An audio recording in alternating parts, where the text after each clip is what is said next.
House Foreign Affairs Committee Chair, Congressman Brian Mast, with me now.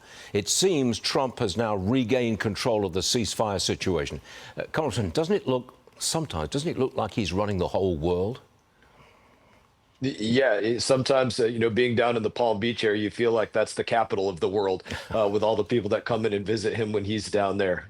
But he's making big decisions, and he's making this demonstration, I think, very clear. Teddy Roosevelt used to say, speak quietly, but carry a big stick. He's making it clear the stick that America carries and that we're willing to swing it. I wanted to talk to you about our own military for a moment. I mean, you're a military guy. What a performance. I mean, it's a spectacular performance. But the media tries to downplay it. What's going on here?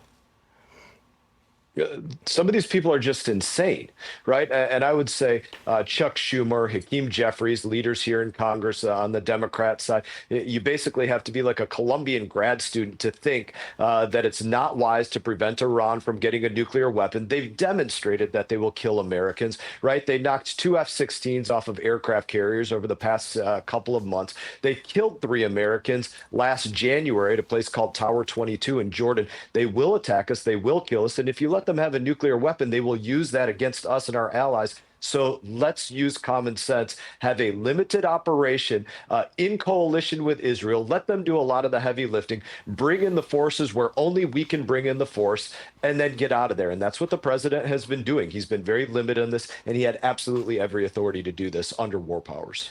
Congressman, Israel's former national security minister, that is Gilad Erdan, is going after Senator Chuck Schumer. He says that Schumer criticizing Trump for violating congressional procedure is just purely political and sad. Congressman, why doesn't Schumer give Trump credit for the ceasefire, which is a major achievement?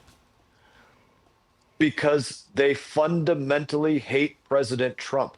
They want President Trump to lose more than they might even want America to win on something. That is more important to those individuals, that President Trump lose than America be successful at things, even to the point of protecting Americans. This was absolutely a protection of Americans. Again, I pointed out where our vessels have been attacked out there in the Straits of Hormuz and the Red Sea, where Americans have literally been killed. That was a Sergeant Rivers, a Specialist Moffett, a Specialist Sanders specifically killed. Those are 3 Americans that came home under flag draped coffins. And this is serious. That's the cost of allowing Iran to go unchecked. He is taking care of this for America so that whenever Iran does respond with something, it's not measured in kilotons and megatons. And some have said he should be put forward for the Nobel Peace Prize. I would agree with that. Congressman, you are a Republican, and there are some Republicans who say we shouldn't be doing this. We shouldn't be getting involved in a forever war. What do you say to that? Not a forever war. Again, president has been very clear about how limited this is.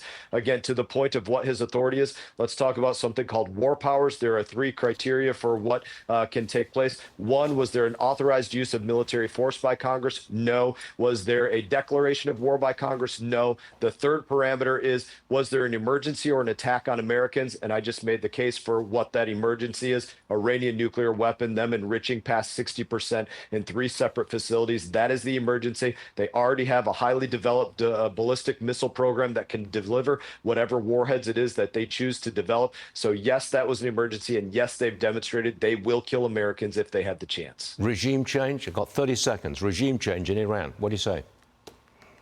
Certainly preference. If it's not your preference to have a regime that wants a free and democratic Iran instead of this Islamic State Iran that exists, you have to be insane to not want regime change. That does not mean that it is the policy of the United States of America to conduct that. I do not believe it is our policy. It would certainly be a preference to have a different partner. Yeah, we need a homegrown revolution, I think.